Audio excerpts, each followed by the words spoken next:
नमस्कार, मैं हूं आदित्य पांचाल और आज के इस वीडियो में हम बात करने वाले हैं वीर्य शक्ति के बारे में। वीर्य शक्ति कब विकसित होती है, वीर्य शक्ति को व्यर्थ जाने से कैसे रोके और सभी बातें वीर्य शक्ति के बारे में हम जानने वाले हैं। वीर्य शक्ति हमारे शरीर में 12वें साल से विकसित होना शुरू हो जाती है और जब हम 14वें साल के हो जाते हैं तब तक वीर्य शक्ति हमारे मूलाधार चक्र जिस स्थान पे होता है वहाँ हमारी वीर्य शक्ति विकसित हो जाती है।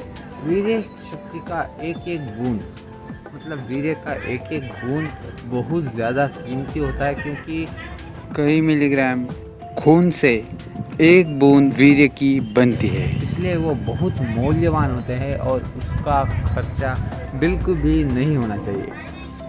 जब वीर्य शक्ति हमारे शरीर में विकसित हो रही होती है या फिर हम उस स्टेज में होते हैं तब चिड़चिड़ापन, मन अनियंत्रित हो जाना यानी अनकंट्रोल हो जाना, ऐसे कई सारे लक्षण दिखने लगते हैं। तभी हमें समझ जाना चाहिए कि हमारे शरीर में वीर्य शक्ति विकसित हो रही है। वीर्य शक्ति के विकसित होने के स्टेजेस में जो गुस्सा वगैरह आता है उन्हें हमें कंट्रोल करना आना ही चाहिए, क्योंकि अगर आप कंट्रोल नहीं कर पाए ये चिड़चिड़ापन वगैरह तो मुश्किल है।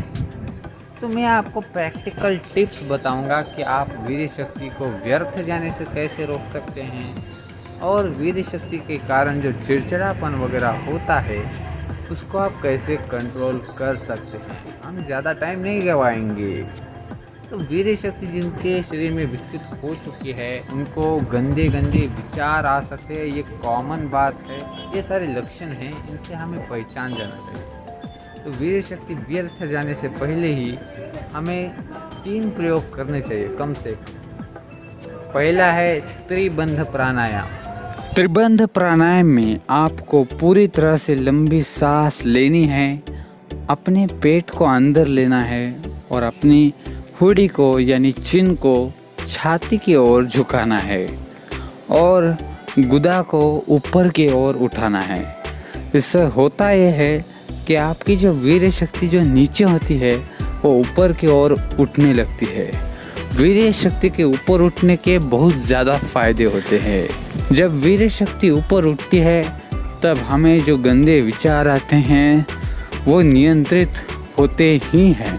और अगर आप त्रिबंध प्राणायाम 1 महीने तक लगातार करते हैं तो आप अपने विचारों पे कंट्रोल ज़रूर पा सकते हैं।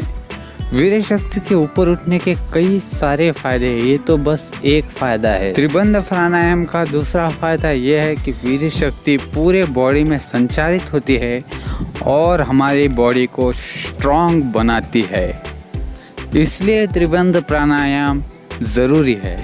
दूसरा होता है सर्वांगासन।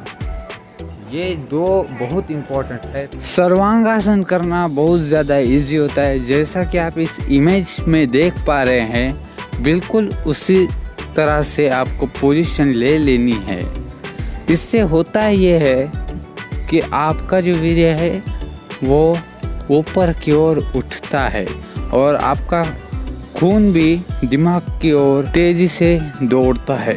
इससे आपका दिमाग भी तेज होता है और जिनके असमय में सफ़ेद बाल हो रहे होते हैं उनके भी सफ़ेद बाल फिर से काले हो जाते हैं। फिर तीसरा है प्राणायाम, जो कि हमारे मन को नियंत्रित करने में हमारी सहायता करता है। ये 3 मुख्य बातें हैं जो कि हमारे स्वभाव को नियंत्रित कर सकती है और वीर्य शक्ति के विकसित होने के कारण जो बदलाव आ रहे हैं उनको नियंत्रित करने में हमारी मदद कर सकते हैं।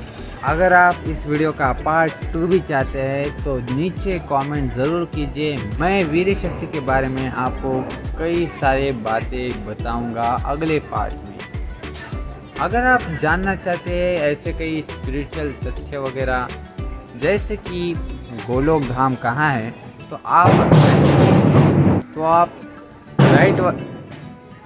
आप राइट वाले वीडियो को देख सकते हैं।